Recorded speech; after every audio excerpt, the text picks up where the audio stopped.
एक बना दिया। भैया हो आप सबके बीच में आपके भाई आपका बेटा आइलबा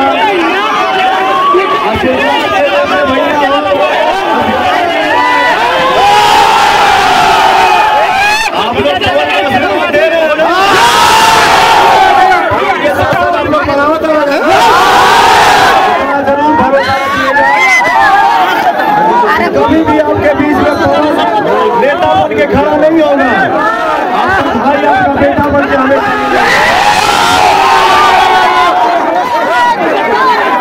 पीछे चलेगा, पीछे